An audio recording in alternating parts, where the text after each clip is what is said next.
Energía a granel, un podcast de Marcial González e Ismael Morales. Y bienvenidos a este segundo programa de la cuarta temporada de Energía a Granel, un programa de Sígueme la Corriente dentro de la red Podcastidae, tu red de podcast de ciencia, medio ambiente y, como no, energía. Yo soy, como siempre, Marcial González y me acompaña otro programa más, Ismael Morales. ¿Qué tal, Isma? ¿Cómo estás? Pues muy bien, aquí seguimos, segunda temporada, digo, madre mía. Segunda temporada, estás tú bueno, segunda temporada. Segunda no llevamos estaba programas fresco. Estaba fresco. Nada, recordemos que los oyentes que nos están escuchando nos seguirán escuchando en cualquier plataforma de podcast y seguimos recordando que ahora, dentro de este nuevo espacio que queremos crear llamado Sígueme la Corriente, en nuestro canal de YouTube Sígueme la Corriente, pueden vernos en vídeo, pueden vernos el careto y la barba tanto a mí como a Ismael. Quien quiera sufrir es algo que no se recomienda, pero pues bueno, reírse un poco de nosotros. Yo la verdad que me curo un poco el setup, ¿no? Aquí pongo lo que parece una bombilla, tengo la plantita puesta al otro lado. Eso Isma directamente pues se ha ido a un subterráneo a grabar y está escondido porque sabe que después de las burradas que dijimos la temporada pasada lo van a ir a buscar y entonces está escondido. Exactamente, donde no llega el Mossad, me dejo la barba para que no me que no me conozcan. Y entonces a partir de ahí pues ya empezamos a funcionar. Bueno, espero que ya nos hayan ido dejando por comentarios qué les parece el vídeo, qué les ha parecido todo esto. Recuerden que en @energiagranel seguimos estando en X y que también nos pueden encontrar en todas las redes, en @siguecorriente. Vamos acumulando redes. Ustedes síganos, tampoco nos sigan en todos lados porque somos unos pesados. Síganos un poquito en donde a ustedes les apetezca más el contenido y lo vamos viendo. Y eso también, como no, tenemos que recordar en esta cuarta temporada que tenemos patrocinador, tenemos una empresa que ha decidido apostar y apoyar este proyecto, a la cual estamos súper agradecidos, porque Isma, ya sabes que en el mundo de la energía y la sostenibilidad cada minuto cuenta. Imagínate, por ejemplo, un fallo inesperado en una máquina o todos estos problemas técnicos que aparecen a última hora. Es un problema actual en el sistema energético, ¿no crees? Sí, hombre, claro, ya me imagino, ¿no? Los costes ahí se tienen que elevar inesperadamente, ¿no? Pues sí, la verdad que no solo económicamente, sino en tiempo, las pérdidas de estos fallos inesperados son enormes. Y nuestro patrocinador viene a ofrecernos una solución para resolver todos estos problemas antes de que ocurran. ¿Tú crees que eso es posible? Pero ¿cómo me estás diciendo? ¿Que ahora mismo te puedes anticipar? Efectivamente, y aquí es donde entra Fractal, que es una plataforma de gestión de mantenimiento que lleva el mantenimiento predictivo a otro nivel. Mantenimiento predictivo. ¿Eso qué es? Básicamente que cogen datos de sensores, esto que llaman Internet of Things, pues nuestro patrocinador Fractal, Fracttal, permite conocer el estado de tus equipos en tiempo real y planificar lo que conocemos como mantenimiento predictivo, es decir, predecir cuándo va a haber un fallo, optimizar el mantenimiento y poder mantener nuestros equipos y sistemas de la mejor manera posible. Vaya, eso parece magia, ¿no? Es como una bola mágica, pero suena muy bien. Pues no es magia. Esas paradas... No es magia, es ciencia. Y ya saben que si quieren saber más, no tienen sino que ir a www.fractal.com. Fractal.com, fracttal.com. Y hasta aquí nuestro huequito para el patrocinador. Muchas gracias a Fractal por patrocinar esta cuarta temporada. Y vamos con el tema de hoy, que hacía tiempo, ya echaba de menos, Ismael, preguntarte esto de abrir tu sección de las noticias malas vienen volando y las buenas cojeando. ¿Y qué nos traes hoy, Ismael? Claro, en este caso pues es ahí ¿qué hay de nuevo viejo, ¿no? Porque ya hemos hablado esa es buena para una sección. En este caso, pues bueno, ya hemos hablado del PNIEC, seguramente igual a nuestros nuevos oyentes o visualizadores que están en YouTube pues no lo conocen, pero básicamente el PNIEC es el Plan Nacional Integrado de Energía y Clima de España, también está en otros países, y es el que dice un poco la planificación, el roadmap, ¿no? Que ahora se lleva mucho la hoja de ruta de dónde quiere estar España y cómo quiere descarbonizar en 2030 y qué medidas y objetivos ha impuesto, ¿no? En este caso, procede de un reglamento de gobernanza que viene por la Unión Europea, es una normativa que establece un marco para planificación, comunicación y seguimiento de las políticas energéticas y climáticas en todos los Estados miembros. En 2021 se aprobó el primero. En 2023 se propuso un nuevo borrador y durante todo este año, hasta ahora 2024, que se ha actualizado y se ha, digamos, oficializado el nuevo, pues ha habido con diferentes inputs de asociaciones, de empresas, de organizaciones de la sociedad civil y ha habido un feedback constante entre el Gobierno de España y la Comisión Europea para ir afinando durante todo este año ese nuevo plan. ¿Qué pasa, Marcial? Que habemos PENIEC 2024. Ya está ahora con nosotros. Fumata blanca. PENIEC 3.0. Ahora es personal. 3.0. Ya hay patadas y tal. Pero bueno, en este caso vamos a ver un poquito. Vamos a tratar esto un poco más en profundidad con nuestros invitados, pero en cuanto a emisiones, que muchas veces no es lo principal y cuáles son los objetivos de reducir emisiones, pues para España reducir las emisiones de gases de efecto invernadero ha pasado desde 2021 a 2024 de un 23 a un 32%, es decir, se ha incrementado 9 puntos porcentuales, lo cual siempre es bueno. El porcentaje de renovables en la generación eléctrica ha pasado de un 74% a un 81%, es decir, en 2030 España espera tener un 81% de electricidad generada con renovables, lo cual es bastante factible, sí, yo creo. Factible, teniendo en cuenta los datos muy actuales, factible. Sí. Ya hemos alcanzado esa cifra puntualmente, diariamente, por algún motivo, baja demanda, mucha eólica y fotovoltaica. También pretende conseguir 5,5 millones de vehículos eléctricos. El anterior proponía 5, ahora se incrementan en 500.000, lo cual, dicho como hemos sido tan ambiciosos en el anterior y es probable que se consiga, en este yo la verdad que soy bastante escéptico, por no decir que lo veo muy imposible por el porcentaje, el ritmo de implantación de la electrificación del transporte, no solo vehículos, sino puntos de recarga. Podemos hablar en algún momento más en harina de esto. Y también, pues al final se propone un aumento de la potencia renovable para alcanzar casi 160 gigavatios de los 113 que proponía el PENIEC 2021 de nueva renovable, sobre todo principalmente fotovoltaica en suelo, centralizada, y también autoconsumo, y por otro lado también eólica, marina y offshore. Digo marina y offshore, madre mía. Marina y terrestre. Idiomas, querida. En este caso. Hay que saber. Idiomas, digo, que hay que saber traducir. Idiomas, querida. Total. ¿Qué más tenemos? Hay uno muy interesante que es la reducción de dependencia. Bueno, en este caso la dependencia energética que tenemos de combustibles fósiles de otros países, ¿no? Las importaciones que al final nos afectan en nuestra balanza comercial porque tenemos que pagar para traer esos suministros de Qatar, de Rusia, de Estados Unidos, va a bajar del 61% al 50% gracias a esas renovables, porque al final se considera un producto autóctono de la tierra. Como el vino y el aceite, iba a decir. Pues las renovables son igual. Hay que ponernos al mismo nivel, yo creo, ¿no, Marci?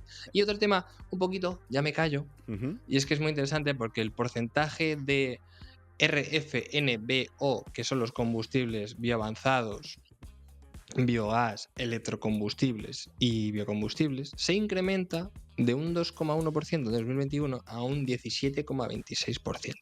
Joder. ¿Esto qué quiere decir?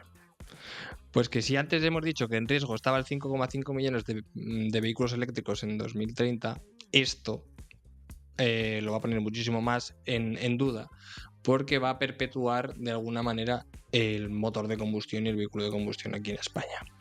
Y eso es un tema que podemos abordar más adelante seguramente. Y yo creo que con eso tienes una primera foto bastante estable de cómo han evolucionado esos objetivos, que luego entraremos un poquito más en renovables y en electricidad con nuestros invitados. Sí, tal cual. Un poco por hacer el resumen y recogerlo todo, como ya nuestros oyentes o telespectadores que nos están telespectando sabrán, este Plan Nacional Integral de Energía y Clima es como eso, lo que dice Ismael, la hoja de ruta de lo que va a hacer España de aquí a 2030. En esta última revisión, pues ya Isma nos ha detallado los objetivos más importantes. Como siempre, pues queremos revisarlos al alza y queremos ir a más y queremos ser cada vez más ambiciosos. Toca ahora hablar un poquito de el ámbito de la energía y de la energía renovable, y desde Energía Granel este año hemos propuesto unos programas de actualidad en los que no solo vamos a hablar nosotros, porque primero porque no tenemos ni puta idea, y segundo porque ya están cansados de escucharnos, así que hemos traído a gente que sí que sabe de verdad. Así que si quieres le damos paso a la entrevista, que no va a ser tanto una entrevista, sino una mesita en la que vamos a hablar sobre todo esto que es el PENIEC, con gente que sabe mucho más que nosotros. Así que si quieres le damos paso. Venga, perfecto. Trae la sangre fresca. Perfecto, pues ahora volvemos. Hasta pronto.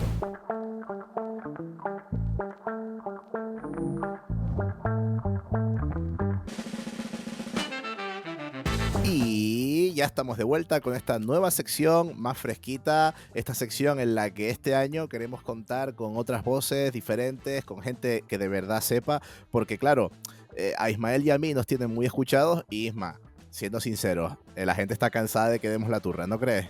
Efectivamente, yo estoy cansado de ti, cuarta temporada, la gente también dice necesitamos sangre fresca, voces nuevas, otros conocimientos, porque siempre hablamos de lo mismo y por eso hemos creado esta sección.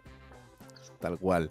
Pues eso, tenemos hoy unos colaboradores de primerísimo nivel que nos van a desglosar un poquito qué es lo que va a pasar con esto del PENIEC. Y quiero darle la bienvenida a nuestro primer colaborador del programa de hoy. Él es Héctor de Lama, ha estudiado en la Escuela de Canales, Caminos y Puertos de la Universidad Politécnica de Madrid. Durante sus estudios trabajó como profesor particular para alumnos de ESO, bachillerato y universidad, y tras acabar sus estudios trabajó en Ferrovial, el Banco Europeo de Inversión en Luxemburgo y TIPSA, y actualmente es ni más ni menos que el director técnico de la UNEF, la Unión Española Fotovoltaica, donde se ha especializado en el sector eléctrico español. Todo esto ya lo saben porque es un viejo conocido del programa, así que Héctor, bienvenido de nuevo, un placer tenerte aquí. ¿Qué tal? ¿Cómo estás? Muy bien, muchas gracias por invitarme. Bueno, por invitarte no. Yo recuerdo sinceramente que eres uno de los invitados a los que le hemos apretado más las tuercas, las cosas como son. O sea, no fue fácil tu programa. Tú a lo mejor lo recuerdas que te lo pasaste bien, pero yo por estar diciendo, le estamos apretando fuerte, ¿eh? Bien, Pero bueno, venimos a hablar hoy del PENIEC, de esta nueva revisión que se ha aprobado este año. Y al final la primera pregunta, tú como representante de este programa del sector de la energía solar, la pregunta está clara y es 72 gigavatios para 2030. 76, perdón. Una cifra gigante. La pregunta está clara. ¿Está el sector fotovoltaico preparado para esta cifra? Sí, el sector fotovoltaico está preparado. O sea, de hecho, hay una gran... Ahora mismo estamos en 29 gigas en suelo, más unos 8 gigas de autoconsumo. Era 7 a final de año pasado. Veremos cuándo se instala este año, quizás 8,5. En total estaremos ya en 37. Entonces, quedamos un poco por mitad de camino. ¿Qué pasa? Que vemos muchos proyectos que están con las fases más avanzadas de tramitación y que se construirán en los próximos años. O sea, proyectos que ya lo único, entre comillas, que hace falta es llegar y poner los paneles, ¿no? Toda la parte ambiental, todas las autorizaciones de construcción, todo eso lo han hecho ya han comprado los paneles que están llegando desde China, y durante los próximos 3 o 4 años van a ser los años en los que más paneles se instalen, del orden de 4, 5 o incluso 6 gigas al año, ¿no? Entonces, con todo eso y el autoconsumo que se mantenga en giga con 7 o así, se puede llegar a estos objetivos del PENIEC. El sector fotovoltaico sí que tiene capacidad. La cuestión es, ¿van a tener capacidad, pues, las redes o la demanda? Pues bueno, eso es un reto. Es un reto en sí mismo, pero bueno, por el momento, mira, por ejemplo, las redes, muchos de los proyectos de fotovoltaica se conectan a la red de transporte y ahí somos un país récord en pocos vertidos. O sea, la integración de las renovables en la red eléctrica española, la red de transporte, es muy, muy buena. Y bueno, yo creo que sigue cabiendo mucha fotovoltaica. Y aquí la clave también es que estos 76 no todos son en plantas grandes, muchos son en autoconsumo, ¿no? Y entonces, al ser en autoconsumo, se pueden integrar más fácilmente porque estamos produciendo muy cerca de la demanda. Y eso ayuda mucho a que 19 de estos 76 gigas puedan integrarse fácilmente. También, hablando de autoconsumo, ya hemos comentado más o menos la cifra que hay actualmente.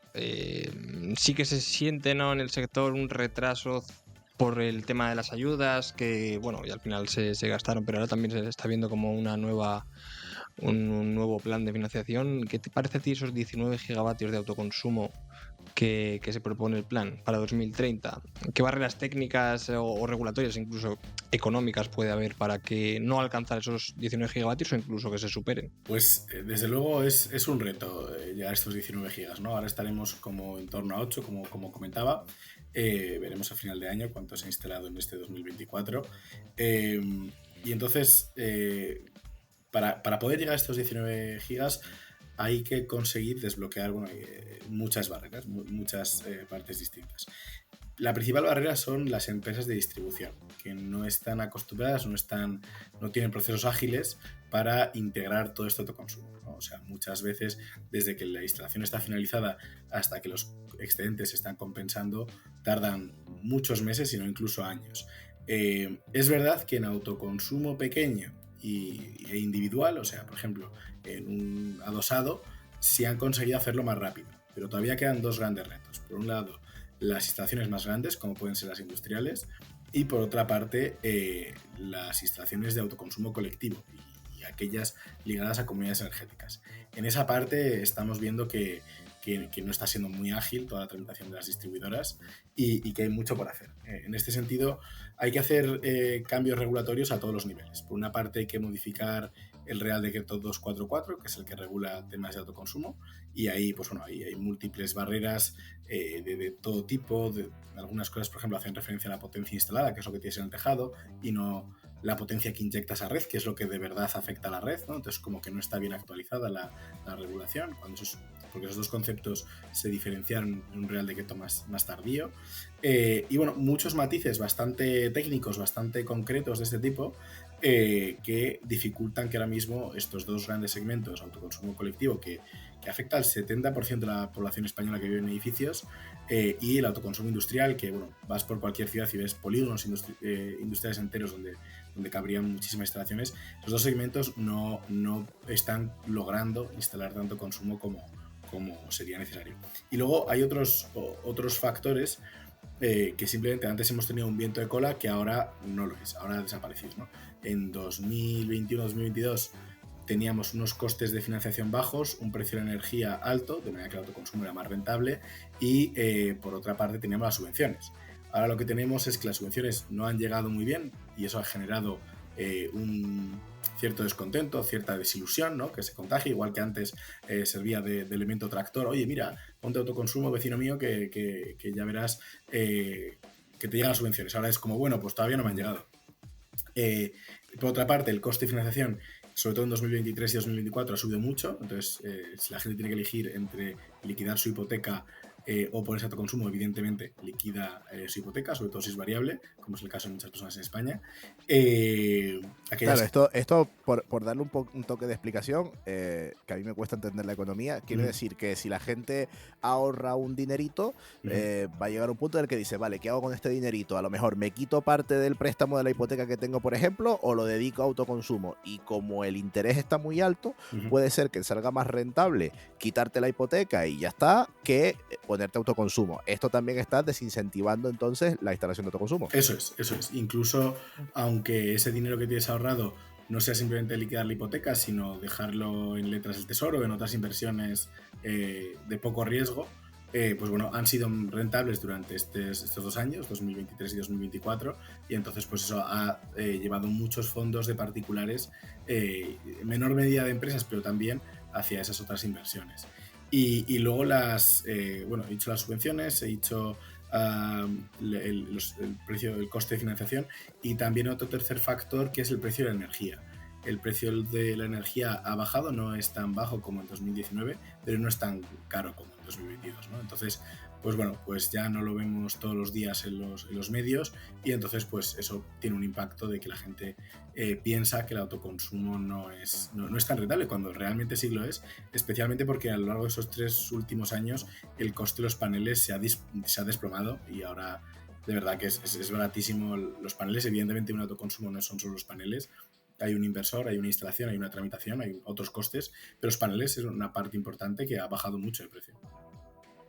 Claro, en la parte del autoconsumo no te veo tan seguro de que se va a llegar tan a tope, pero la primera respuesta que me diste cuando te pregunto, 76 gigavatios de solar, ¿se podrán instalar? Me dice, sí, 100%. Luego, algún baloncito fuera tiraste, ¿no? Bueno, pues habrá que ver si tenemos punto de conexión, si no sé qué, pero te vi con una seguridad al 100%. Es verdad que la solar tiene una ventaja que es traer los módulos de China, tirarlos en cualquier sitio y ya están produciendo. O sea, no es tampoco una cosa no muy complicada. Pero me sorprende y me agrada esa seguridad de decir, mira, vamos a llegar porque se puede y porque no lo vemos como un reto. O sea, me alegra ver ese optimismo. Vaya, ya lo vimos en el último programa, que cuando viniste, ese optimismo solar, pero sigue estando, no tanto de autoconsumo, pero sí que te veo bastante fuerte y confiante en esos 76 gigavatios. Que sí. no, o sea... Por matizar, los 19 van dentro de los 76. O sea, serían 57 en suelo y otros 19 en autoconsumo. Y entonces, claro, de 57, teniendo en cuenta que ya tenemos 29, pues está hecho ya. O sea, entre los proyectos que están en tramitación, todo con permisos y todo eso, yo lo veo fácil. Autoconsumo, muchas barreras regulatorias que hay que todavía seguir diluyendo y seguir haciendo que sea más fácil que todo el mundo pueda instalarse paneles y compartir energía de la forma pues más fácil. Al final esto es una cuestión de, tiene que ser un producto de consumo como cualquier otro y hacérselo fácil para que cualquiera pueda instalar en el tejado de su comunidad de vecinos o en su nave industrial autoconsumo de forma rentable y compartir toda esa electricidad. Bueno, ¿y cómo ves la integración de toda esta solar con el almacenamiento? Luego retomaremos el tema del almacenamiento, pero aprovecho ya para preguntarte. ¿Hay plantas híbridas? ¿Cómo planea la solar integrarse con el almacenamiento? Pues, o sea, el almacenamiento, o sea, hay muchos tipos de almacenamiento, que estuvimos hablando también la otra vez. El que mejor casa, o sea, hay almacenamiento térmico que te puede servir para descarbonizar industria que emplea calor, ¿no? Por ejemplo, pues, cualquier industria, por ejemplo, procesado de comida, etcétera, producción de cerveza, lo que sea. Ese es un almacenamiento que se integra muy muy fácil con la fotovoltaica, simplemente porque consumes mucha electricidad, generas calor y ese calor lo puedes guardar durante muchas horas. Ese es muy fácil, pero ahí es la parte técnica no es tan complicada, bueno, sí que tiene sus complejidades, pero no es tan complicada. El reto es modificar procesos industriales. Entonces, es convencer a industrias enteras de que tienen que hacer las cosas de otra manera, ¿no? Y luego está el bombeo reversible, que es el almacenamiento más típico, a más gran escala, que bueno, a la fotovoltaica todo el almacenamiento le viene bien, pero bueno, el bombeo pues tiene muchas horas de almacenamiento que igual le viene mejor a la eólica, luego seguramente Sergio nos pueda comentar. Y al que de verdad le viene como anillo al dedo a la fotovoltaica son las baterías, ¿no? Las baterías electroquímicas. Ahora mismo la mayoría son de litio, hay varias químicas de litio, y le va bien porque almacena una cantidad de energía que está más o menos en proporción con la producción fotovoltaica diaria, ¿no? O sea, tiene una escala muy similar en cuanto a horas almacenadas, y también porque, bueno, el almacenamiento en baterías es en continuo, igual que los paneles, y entonces la integración entre paneles, baterías e inversores, que es aquello que cambia la corriente continua alterna, pues es muy interesante, ¿no? Y entonces, otra ventaja del almacenamiento, de las baterías, que diga, es que es muy modular, igual que la fotovoltaica. De manera que tú puedes tener baterías grandes en plantas en suelo y puedes tener baterías pequeñas en autoconsumo y todo lo que esté entre medias. Y esto, la verdad es que cada vez es más interesante porque ayuda, o sea, puedes almacenar cuando la red está muy congestionada, porque estamos todos los fotovoltaicos generando a la vez, ¿no? En un día de mayo, por ejemplo, máxima potencia, pues en ese momento puedes guardar parte de energía en las baterías y entonces esa energía no se pierde. Ya decía antes que la red española tiene récord en tener más renovables con menos vertidos, con menos energía desperdiciada que no se puede integrar, pero aún así se puede bajar aún más, como con almacenamiento. Y luego el almacenamiento además es energía que guarda a esas horas, y cuando el precio de la luz es barato y en general cuando hay mucha generación renovable, ese almacenamiento a otras horas pues puede inyectar esa electricidad y que de esa manera no haga falta generar esa electricidad con ciclos combinados, y entonces de esa manera descarbonizas otras horas. Y eso es realmente lo más importante. Lo más importante es descarbonizar el sistema eléctrico.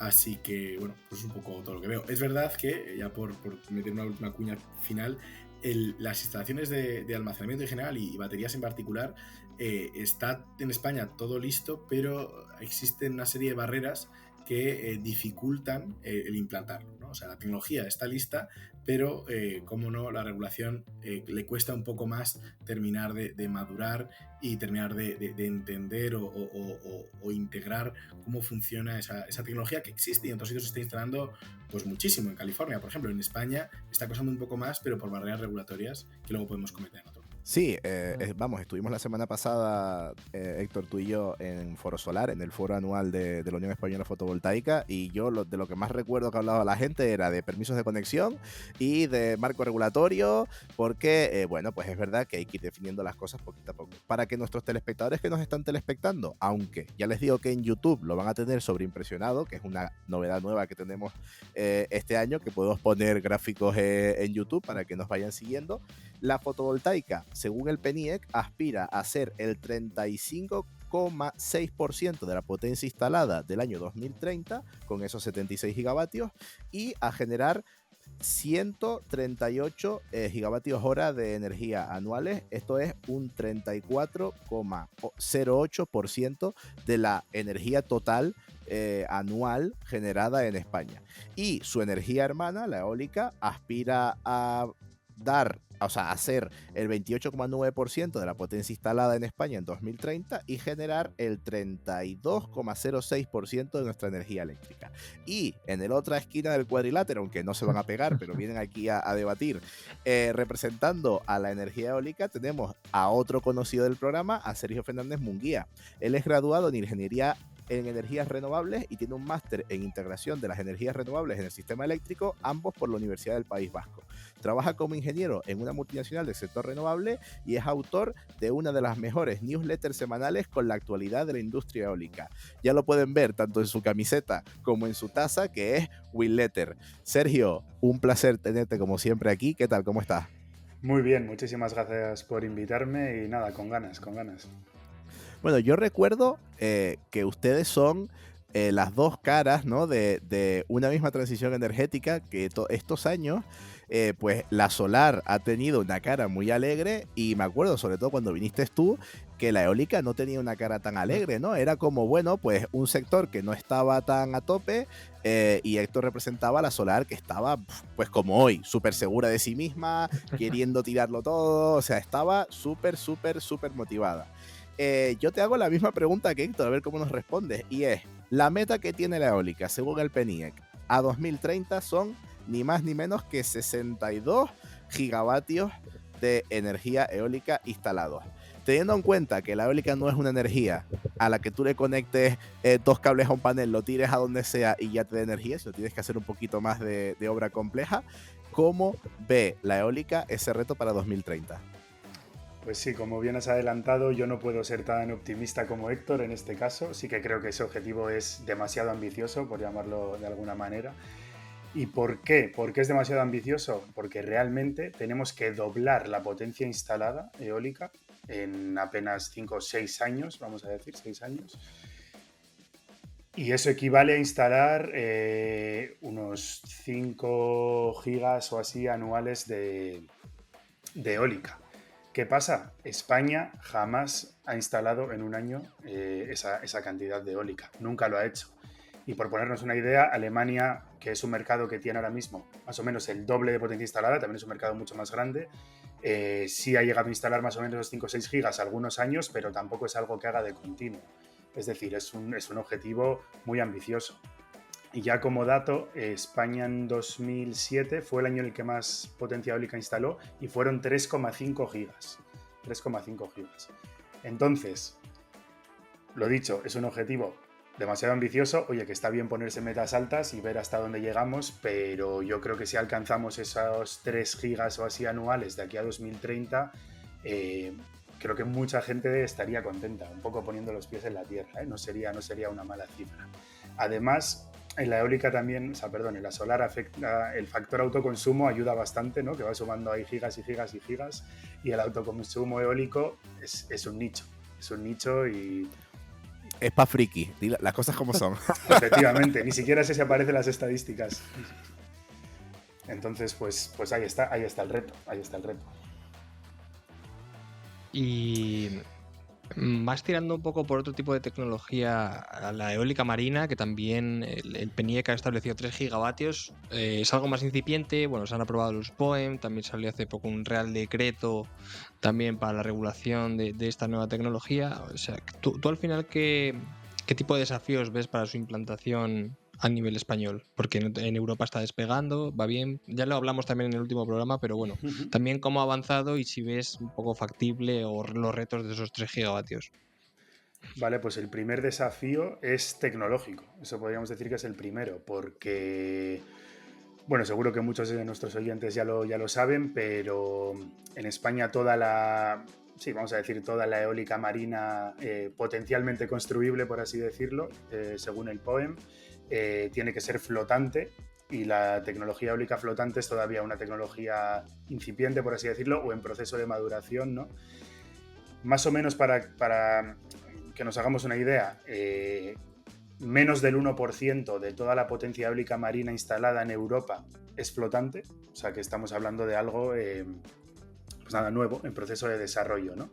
Y en España querríamos alcanzar esos 3 gigas de flotante en 2030. Sí que es verdad que hay un montón de países, ¿no?, con objetivos y moviéndose en la flotante, incluso más avanzados que España. Por ejemplo, Francia ya ha adjudicado en una subasta 250 megavatios, que no está nada mal, o sea, es un parque de escala comercial, pero ahora mismo en operación en Europa, el parque con mayor potencia o el más grande tiene 88 megavatios, si no me equivoco. O sea que es por poner un poco en escala, ¿no? Vale, de aquí a 2030 todavía quedan 6 años.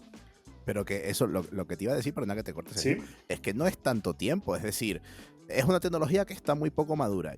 Para mí, 3 gigas a 2030, yo lo veo un poco apresurado, porque hay que terminar de consolidar la tecnología flotante. Tienen que pedirse los permisos para hacer los parques. Las empresas se tienen que atrever y no tardas un año en montar un parque eólico marino. Tardas, 2-3 años tranquilamente. Entonces, eso quiere decir que tenemos que empezar a instalar esos 3 gigavatios de energía eólica marina flotante, como tú bien has dicho, en 2027. O sea, en cuestión de 2 años y medio, más o menos, tendríamos que estar ya instalando, es decir, poniendo los aeros, o por lo menos los jackets, ¿no?, que son las estructuras sobre las que se sujetan los aerogeneradores, ponerlos ya en el mar, tener el sitio, el permiso, las licencias, toda la ingeniería hecha. Yo lo veo muy justito de tiempo. Ya pongo yo la nota un poco escéptica, no sé cómo lo ves tú. Es así totalmente, vamos, lo has explicado perfectamente. Además, aquí los procesos de tramitación son largos, ¿no? Y no solo de tramitación, bueno, impacto ambiental, ingeniería, es lo que has dicho tú, y luego la propia construcción del parque, ¿no? Y además siendo una tecnología nueva, que no es algo 100% industrializado, ¿no?, que es un Lego, ¿no? Aquí hay que darle una vuelta más, etc. Entonces, efectivamente, yo, y esto es una apuesta, o sea, tampoco tengo ninguna bola de cristal, pero si en 2030 vemos el primer parque en operación, yo creo que nos podemos dar con un canto de los dientes. ¿Y de cuánto potencia tendrá? Yo esperaría algo por debajo de los 500 megas, realmente. De hecho, Canarias, hombre, se habla 500 mucho. 500 megas, ojo, 500 megas es un señor sí, parque por eso. marino, ¿eh? Y ahí ibas a donde iba lo siguiente. Canarias habla mucho como una de las potenciales ubicaciones, ¿no? La primera ubicación para un parque eólico flotante en España, y no se pueden montar 500 megas. Hombre, en Canarias. En Canarias no te caben en ningún sitio. Efectivamente. 500 megas de nada, o sea, no te caben de nada 500 megas. Incluso por pura demanda, vaya, ¿no? Y entonces, pensando que fuese Canarias, ¿no?, ese hipotético primer lugar, pues yo creo que se pensaría en algo más cercano a los 200 megas, y ya siendo bastante ambicioso, ¿no? Aquí, Marcial, igual me puedes corregir tú, pero por ahí irían los tiros, vamos. Sí, más o menos. Y bueno, también la pregunta que le lanzaba a Héctor, la repito para ti. ¿cómo ves la integración entre eólica y almacenamiento? ¿Cómo ves ese hermanamiento? ¿Lo ves también muy cercano, muy fácil, o a la eólica no le gusta tanto compartir tarta? El tema es que la eólica no tiene la necesidad que tiene la fotovoltaica de ese almacenamiento ahora mismo, ¿no? La fotovoltaica hibridada con almacenamiento, en pocos años va a poder, digamos, capturar unos ingresos muy interesantes o poder desplazar horas muy baratas, horas que se pagan muy barato, ¿no? A otras que se pagan mucho mejor. En cambio, la eólica, como es una tecnología que trabaja más a cargas medias, ¿no? Y que muchas de esa generación no va a coincidir con la fotovoltaica, no se ve tan afectada en la captura de precios, ¿no? En el mercado mayorista de electricidad, que sí se ve afectada, pero no tanto como la solar. Por lo tanto, yo pienso que la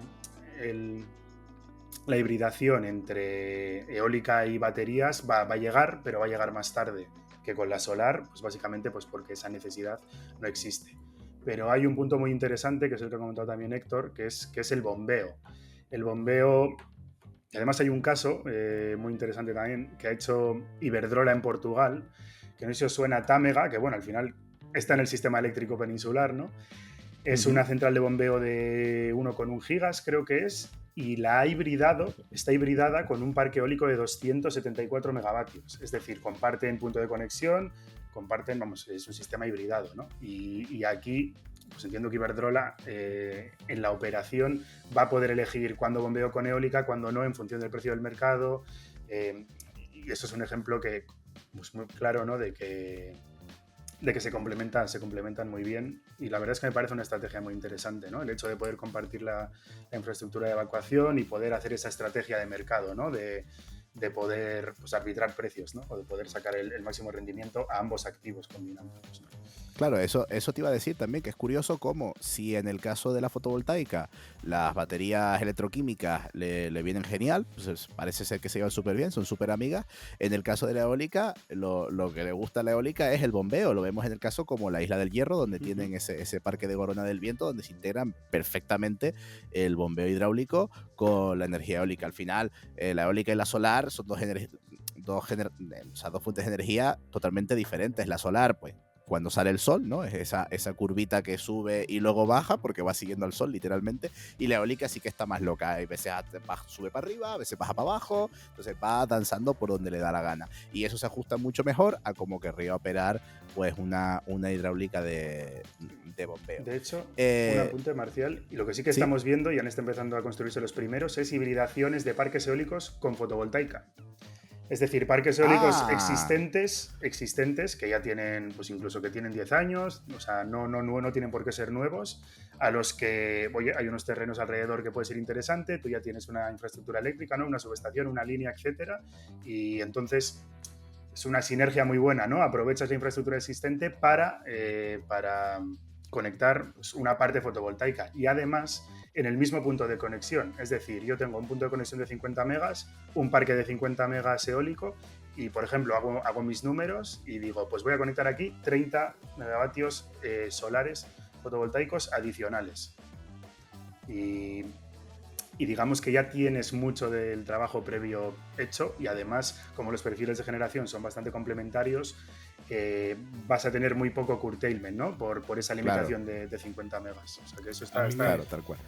Me parece que esto es muy buena opción, muy atractivo en el caso de eólicas metiendo fotovoltaicas, pero también incluso aquel que tenga una planta fotovoltaica y vea que hace viento, que ponga molinos. Eso es un caso menos común porque el recurso eólico entiendo que es más caprichoso, ¿no? Me dicen algunos promotores fotovoltaicos, oye, que yo no tengo viento, entonces ¿qué hago?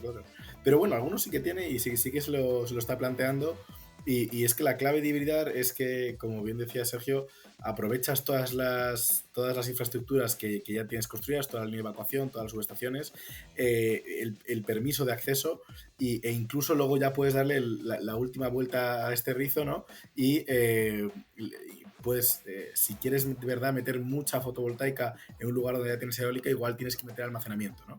Para porque es verdad que la generación es bastante complementaria, sobre todo, bueno, estacionalmente, evidentemente, la fotovoltaica produce más en verano que en invierno y la eólica al revés. También tengo entendido que de forma diaria la eólica produce más por la noche que por el día.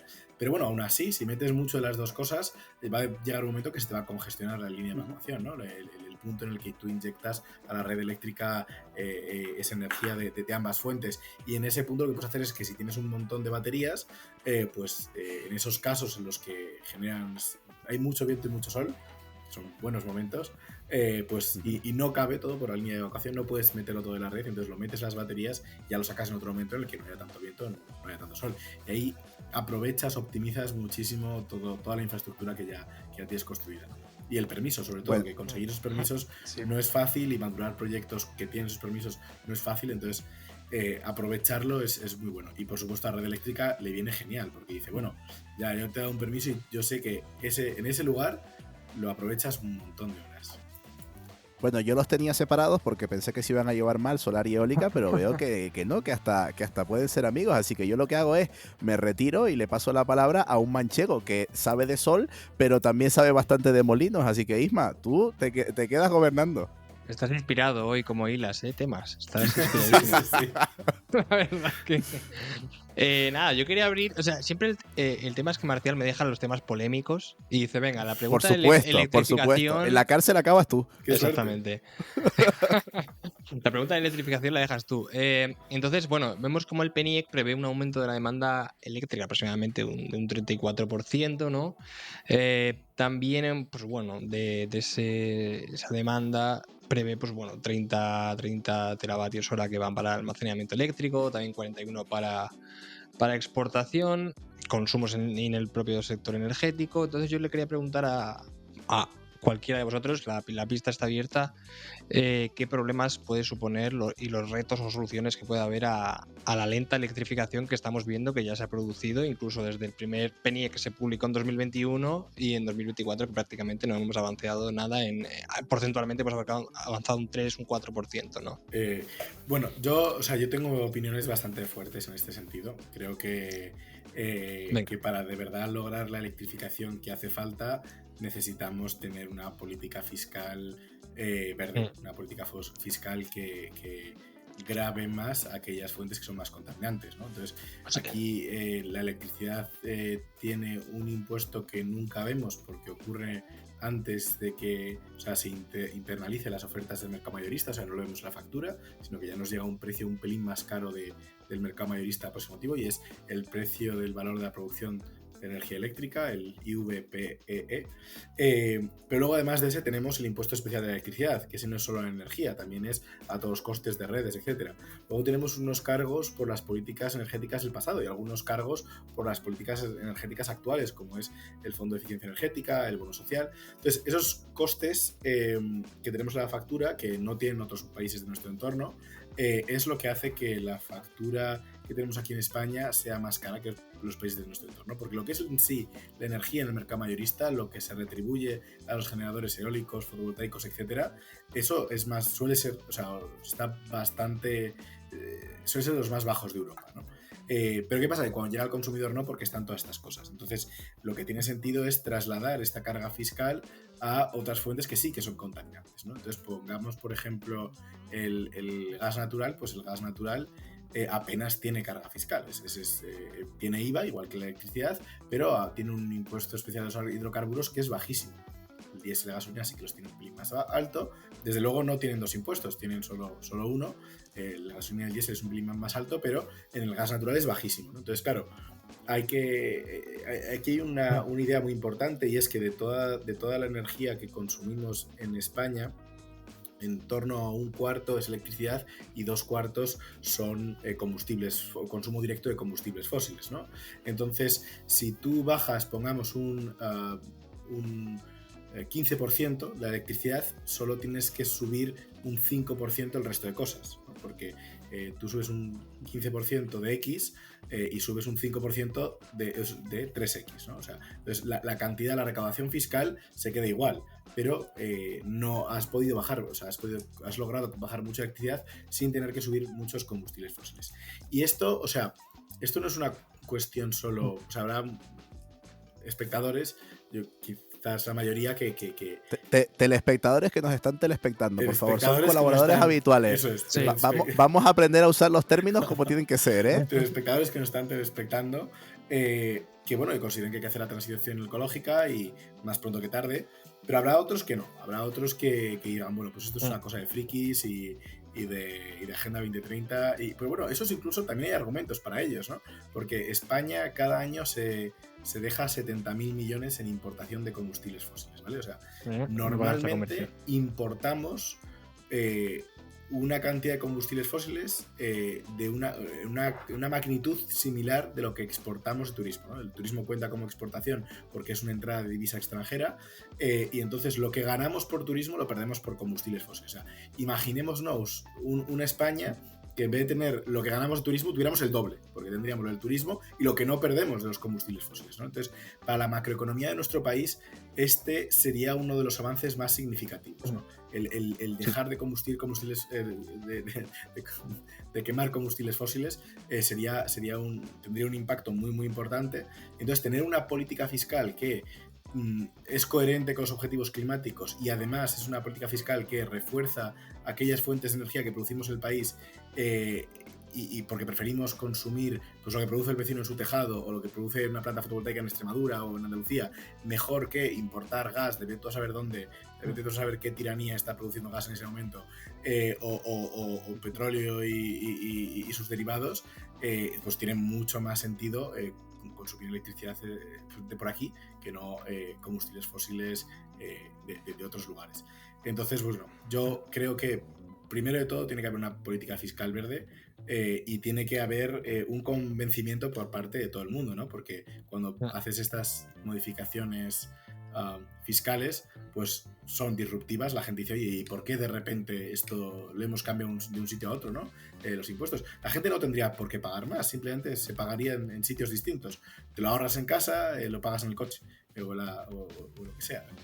Y entonces no tendría por qué ser, o sea, la recaudación fiscal puede mantenerse, pero sería mucho mejor orientada para incentivar que en vez de una caldera de gas tengas una bomba de calor, o pongas más tiempo el aire acondicionado en modo calor, en bomba de calor.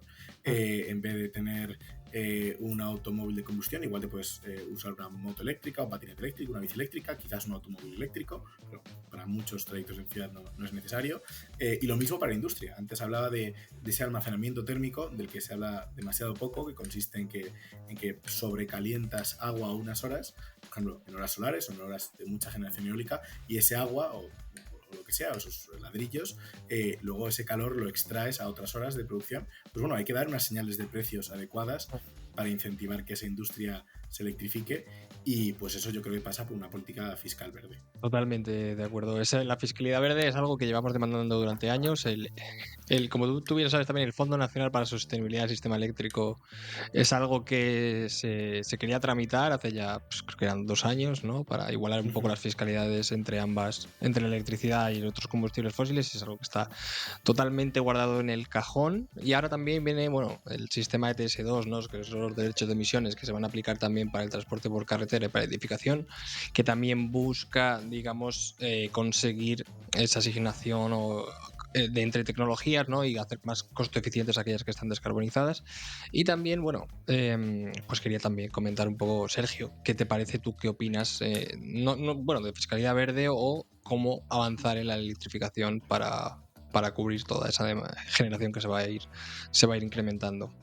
Pues la verdad es que está todo dicho, y en general estoy bastante de acuerdo con ambos. O sea, básicamente la mejor forma de electrificar es hacer el consumo de electricidad más atractivo que sus alternativas. O sea, eso sería un poco el resumen, ¿no? Que sea más atractivo consumir electricidad que consumir sus alternativas. Y ya sin convencer a nadie, o sea, simplemente solo haciendo eso, el resto va a ir solo, entre comillas, ¿no? Porque la gente lo va a hacer sin necesidad de que les convenzan de nada. Por apuntar simplemente el tema del coche eléctrico, sí que es verdad que pues siempre ha habido objetivos pues bastante ambiciosos también, ¿no? Y la realidad es que España está bastante más atrasado que otros países de su entorno, y algunas con difícil explicación, ¿no? Por sin ir más lejos, Portugal tiene mejores cifras de penetración de vehículo eléctrico que nosotros. Sí que es verdad que su la forma de su país es mejor, ¿no? Para hacer unas buenas vías con cargadores rápidos, etcétera, para viajar de una punta a otra. España es un poco más complicado, ¿no? Por esa forma que tienen. Pero se habla mucho del poder adquisitivo, ¿no? Y el vehículo eléctrico, y sí, aún son más caros. Bueno, depende a cuántos años hagas el estudio y tu tipo de uso, pues te puede salir rentable, por así decirlo, comprar un coche eléctrico, pero Portugal tiene una menor renta per cápita que España y tiene una mayor penetración de vehículo eléctrico. O sea, que eso quiere decir que algo, o bueno, te da indicios, ¿no? De que algo no se está haciendo bien, ¿no? El tema de las ayudas se critica bastante también porque sabes cuándo la pides pero no cuando la recibes, etcétera, etcétera, ¿no? Y bueno, pues ese tipo de cosas al final pues van retrasando, ¿no? Esa electrificación que es necesaria, ¿no? Que es necesaria para seguir con los planes de instalación de renovables. Claro, aquí obviamente los caminos para electrificarnos están un poco claros, sería directamente ya sobre el consumo. Estamos hablando de vehículo eléctrico, por ejemplo, o de la calefacción en casa. Podríamos colocar aerotermia, bombas de calor, eso sería una electrificación directa, pero también se prevé un aumento de la demanda eléctrica per se, entre otras cosas por una electrificación de la industria y la aparición de una industria ya electrificada. Y le voy a lanzar una pregunta a Héctor sobre esto de la industria electrificada, porque yo sé que algo entiende y algo nos puede decir, y es respecto a esto que se habla de los centros de datos. Hemos visto una proliferación en los últimos años de los centros de datos espectacular. Muchas empresas están colocando ya en España sus centros de datos. La electricidad, pues gracias, entre otras cosas, al sol y al viento, pues está muy barata y a las empresas les interesa venir a colocar en España sus centros de datos. Pero ¿cuánto va a suponer esto? O sea, ¿qué podemos esperar de los centros de datos? ¿Va a suponer una electrificación muy grande? ¿De cuánto estamos hablando, Héctor? ¿Nos puedes dar alguna idea? Bueno, pues es algo lo que existen bastantes incertidumbres. Desde luego existe muchísimo apetito inversor para venir aquí con centros de datos. Creo que solo de centros de datos había, no sé si una decena de gigas de solicitudes de permiso de acceso. O sea, eso es pues una decena de gigas, o sea, 10 gigas de proyectos de centros de datos, pues algunos de ellos de 100 megas, otros de 300, o sea, son instalaciones enormes en cuanto a consumo eléctrico. Para que la gente se haga una idea, el consumo de Madrid pues puede rondar los 3 o 4 gigas, ¿vale? Entonces estamos hablando de que pues 3 Madrides de centros de datos, lo cual es una barbaridad de querer venir aquí a instalarse. Hay una parte muy interesante, y es que los centros de datos pueden ser más lo que llamamos flexibles de lo que parece, ¿no? Pueden ser más gestionables de lo que parece. Los centros de datos necesitan consumir durante las 24 horas del día, por si acaso tú te quieres conectar a Netflix o mandar un mensaje de WhatsApp o meterte a Instagram o lo que sea, o ver un vídeo de TikTok, ¿no? Pero realmente hay muchos de sus consumos que no se producen cuando los consumidores están haciendo uso de sus servicios. Por ejemplo, un centro de datos, un 40% de su energía se usa en refrigeración. Y entonces lo que puedes hacer es concentrar gran parte de la refrigeración en momentos de alta generación renovable, cuando la electricidad es barata, por ejemplo, en horas de sol o en horas de mucho viento, y entonces refrigeras de más, bajas la temperatura más de lo necesario, y entonces esa temperatura más baja se mantiene durante muchas horas. Eso ya se hace en California, en Alemania, y entonces hace que ese centro de datos se adapte mejor a la generación renovable. Ocurre lo mismo con las copias de seguridad. Las copias de seguridad también las puedes hacer pues unas horas más tarde o unas horas antes, y entonces las puedes hacer cuando mayor generación renovable hay. Y eso hace que se puedan colocar centros de datos bien integrados en la red, idealmente allá donde se genera renovable. Veía una noticia, no sé si de ayer o de antes de ayer, de un gran centro de datos en Aragón. ¿Y por qué se ubicaba en Aragón? Yo siempre hago la misma broma. Digo, ¿es porque la Virgen del Pilar es la Virgen de los centros de datos? Seguramente. Seguramente no. Seguramente lo que ocurre en Aragón es que hay mucha generación eólica y hay nudos concretos en los que hay tanta generación eólica que no cabe en la red.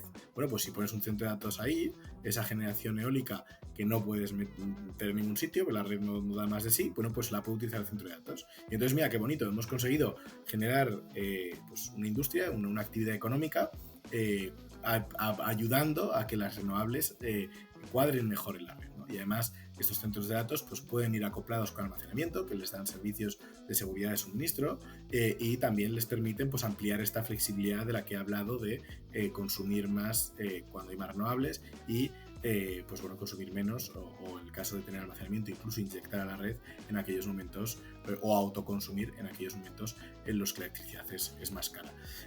Igual que centros de datos, también hay mucho apetito inversor de hidrógeno y de algunas industrias, ¿no? Entonces aquí el reto está en decir, bueno, pongamos que tenemos 3 inversores que quieren entrar en un nudo de Aragón o de Extremadura, Andalucía, Castilla-La Mancha, ¿a cuál damos paso? O sea, ¿a qué inversor damos paso? Y para eso existe una figura que son los concursos de demanda, por los cuales se van a fijar unos criterios para decir, oye, pues quien más empleo genere, quien más actividad económica local, quien más ayude a integrar renovables a la red, ¿no? Entonces, la idea es eso, crear unos concursos en los cuales estos grandes demandantes, estos grandes consumidores eléctricos, que ya te digo, centros de datos hay muchos, pero también hay consumidores de hidrógeno y de otras cosas, o sea, consumidores de electricidad para generar hidrógeno y otras industrias, como puede ser una fábrica de baterías o una fábrica de coches eléctricos, precisamente, pues esos también están buscando localizarse la red en distintos puntos y la idea es darles la señal para que se ubiquen allá donde hay más renovables. Eso es muy interesante porque hace que llegue mucho empleo y mucha actividad económica a muchos lugares de la España vaciada, que es donde más renovables se están instalando. Hay varios casos, ¿no? que ya están ocurriendo. Hay una fábrica de diamantes en Trujillo, of all places, ¿no? De todos los lugares en los que puedes poner una fábrica de diamantes, pues está construyendo una en Trujillo. ¿Y qué ocurre? Que tiene detrás de contador, es una especie de gran autoconsumo, tiene no toma de la red, sino, o sea, parte de la electricidad la toma de la red y parte de la electricidad la toma de varias plantas fotovoltaicas que tiene instaladas detrás. En el campo que hay detrás de la fábrica hay unas plantas fotovoltaicas, entonces parte de la energía la toma ahí. ¿Por qué se ponen en Trujillo y no en Madrid? Bueno, pues porque en Trujillo es fácil poner 3 plantas fotovoltaicas detrás, en Madrid no. Lo mismo con la fábrica de Volkswagen en Sagunto. ¿Qué pasa con la fábrica de Volkswagen en Sagunto? Va a generar muchos empleos. ¿Por qué se pone en Sagunto y no en Barcelona o Valencia? Bueno, pues porque en Sagunto sí que encuentra unos terrenos donde puede poner unas instalaciones fotovoltaicas detrás para hacer ese enorme autoconsumo. Aquí hablamos de 50 megas o lo que sea.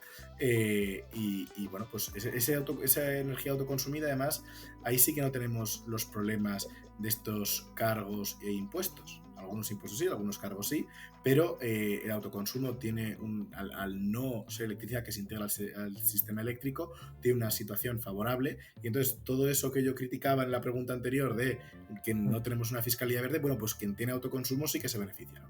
Pues eso, quien tiene autoconsumo, pues ya tiene esa situación que hay que perseguir.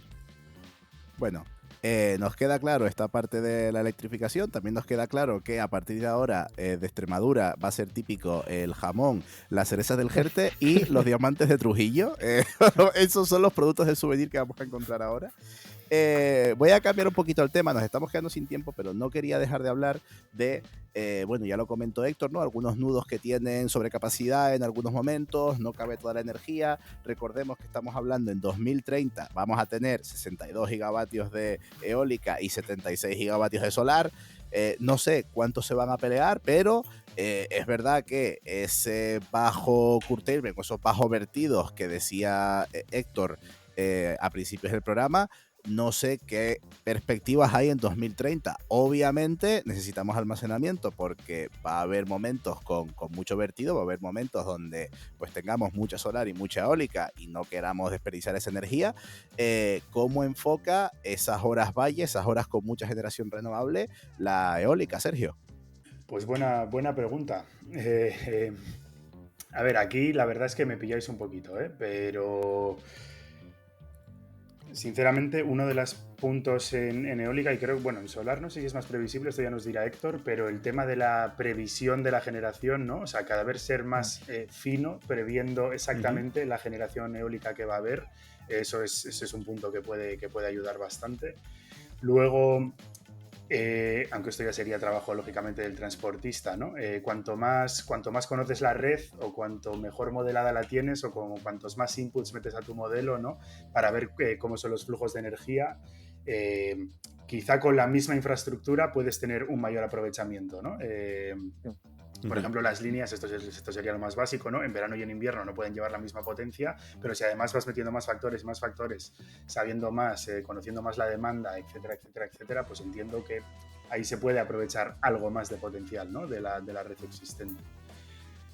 Y respecto al resto de temas, yo creo que es que ya pasaría por pensando en la eólica, pasaría por el almacenamiento, por el almacenamiento, y también probablemente veamos plantas que incorporan las tres tecnologías, ¿no? Eólica, solar, baterías. Y ahí sí que hay bastante ciencia, por así decirlo, en el sistema de control que está detrás de una planta combinada. Claro. ¿no? O sea, que dejen de ser agentes independientes, sino que se comporten de cara a la red como una sola planta en todos los ámbitos, ¿no? En código de red, digamos hacia el mercado, y en cumplir todos los procedimientos de operación, etcétera, etcétera. Creo que eso también podría ayudar, porque además probablemente podrías tener una generación que se parece más a una carga base, sin ser a una carga base, con la combinación de tecnologías. Incluso quizá consumo behind the meter también, es decir, claro. Eólica, fotovoltaica, baterías y consumo detrás del contador, ¿no? De antes de verter a red, y con eso pues poder... Una fábrica de diamantes en Trujillo, pues, por ejemplo, como comentaba Héctor. Hay otro proyecto, aprovecho para decir también, Stellantis tiene un autoconsumo híbrido, acaba de montar el primer aerogenerador también de casi 7 megavatios y tiene una planta fotovoltaica de autoconsumo, y creo que otra sobre suelo al lado de la fábrica, que estos sí que han tenido suerte, que tienen viento, ¿no? Cerca del consumo, y también es un proyecto muy interesante, la verdad, que yo creo que será único en España, sinceramente. Bueno, aquí Sí. es verdad que la eólica es un poco menos previsible, aunque han mejorado muchísimo todos los sistemas de previsión, y ahora la verdad que son sorprendentes cómo pueden predecir cuánto viento tendrán incluso a una semana vista. En el caso de la solar, no. En el caso de la solar, el sol sale todos los días y más o menos va a haber sol. Si algún día no vemos el sol, pues bueno, pues ojo, hasta luego. Pero aquí Héctor lo tiene mucho más fácil, y la pregunta es clara: ¿cómo pretende afrontar la solar los momentos de mucho recurso solar que también lleven mucho viento, esas horas bajas? Incluso hablábamos ya en el anterior programa de canibalización y todo esto. ¿Qué perspectiva tiene la solar al respecto? Bueno, pues aquí la clave es la localización de los activos de consumo, ¿no? O sea, aquí hemos hablado de centros de datos y de fábricas, etcétera, y por supuesto el almacenamiento, que cuando carga se comporta como un consumidor y cuando descarga como un generador, ¿no? Entonces yo soy muy partidario de que se sitúe el almacenamiento en aquellos lugares donde hay más generación, y también los grandes consumidores, sobre todo aquellos flexibles que puedan adaptar su demanda a la generación fotovoltaica y eólica. Hasta ahora el autoconsumo era una cosa en la que tú tenías un consumidor y le ponías generación. Ahora podemos ver casos en los que quizás tú tienes una generación y le pones un consumo, o sea, un centro de datos, o sea, pues lo que fuere. Y entonces yo creo que tiene que ir por ahí la cosa. Y entonces, para eso, nosotros lo que le pedimos desde UNEF a Red Eléctrica es que sea muy transparente y en cuanto a la ubicación de los vertidos, ¿no? La ubicación de dónde se sitúan geográficamente esos nodos que en determinados momentos tienen un exceso de generación. Y entonces, entre eso por una parte, por otra parte se sigue invirtiendo en redes de transporte, la ubicación, la inversión en redes de transporte, y como bien ha dicho Sergio, la operación de la red eléctrica ya es muy buena y puede seguir siendo buena. O sea, hay dos formas en las que la red eléctrica está consiguiendo integrar muchas renovables. Una de ellas se llama DLRs, Dynamic Line Rating, que lo que hace es que es exactamente lo que ha explicado Sergio, pero lo voy a explicar yo un poco más dándole una vuelta, pero es lo que ha explicado Sergio. La red eléctrica, tú sabes que según la temperatura que haya va a poder llevar una cantidad de energía y entonces u otra, y entonces si tú monitorizas todas las líneas eléctricas su temperatura, pues vas a poder operarlas a tiempo real, según qué temperatura tengan en cada momento. Esto es muy revolucionario comparado con lo que había hace 3 años, creo. Hace 3 años las redes eléctricas se operaban con 4 coeficientes térmicos al año, uno por estación.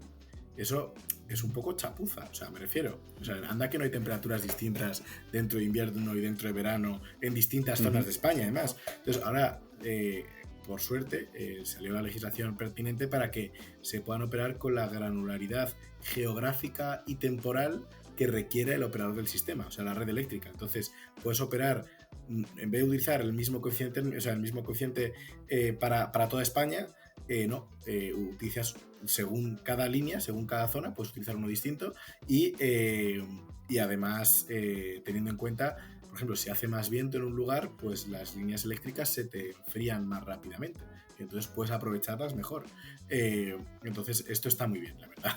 Y entonces eso de hecho es, creo que uno de los principales factores que hace que la red española sea la que menos vertidos tiene con esta penetración de renovables. Otro factor es que, y este es más difícil de explicar, es que a veces el conjunto del sistema tiene un exceso de energía y al mismo tiempo un nodo en particular tiene un exceso de energía. Entonces, lo ideal es que quien se pare sea el que está en el nodo congestionado. O sea, que haya una coordinación entre la situación que está en el sistema en su conjunto y la situación de un nodo en concreto. Y eso Red Eléctrica también lo hace muy bien.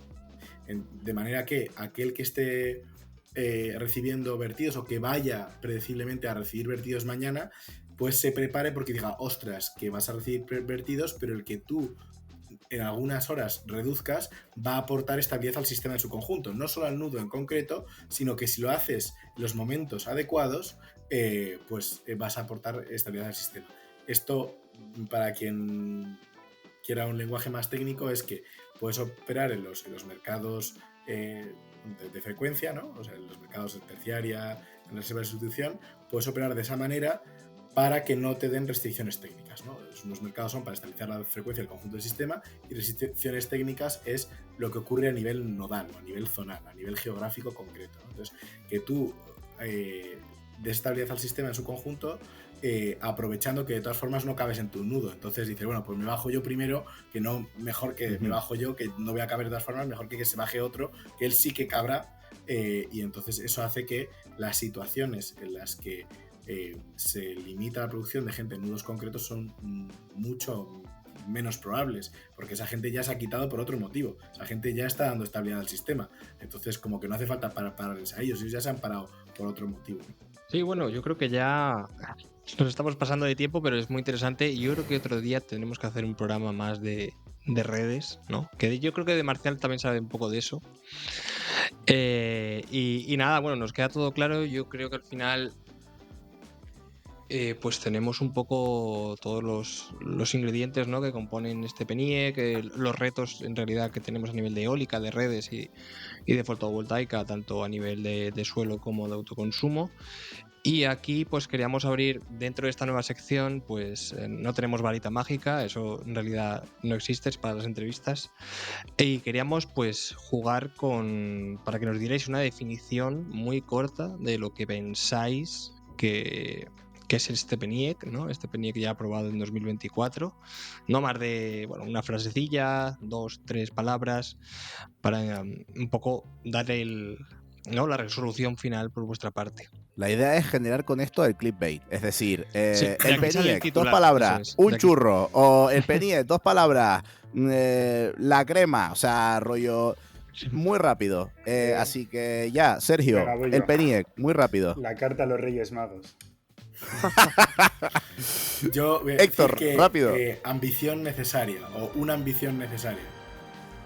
Una ambición necesaria suena a la 10ª película de Star Wars. O sea, la que presente la cuarta trilogía de Star Wars. Disney te va a robar el título. Por favor, poner la música de Star Wars cuando lo diga.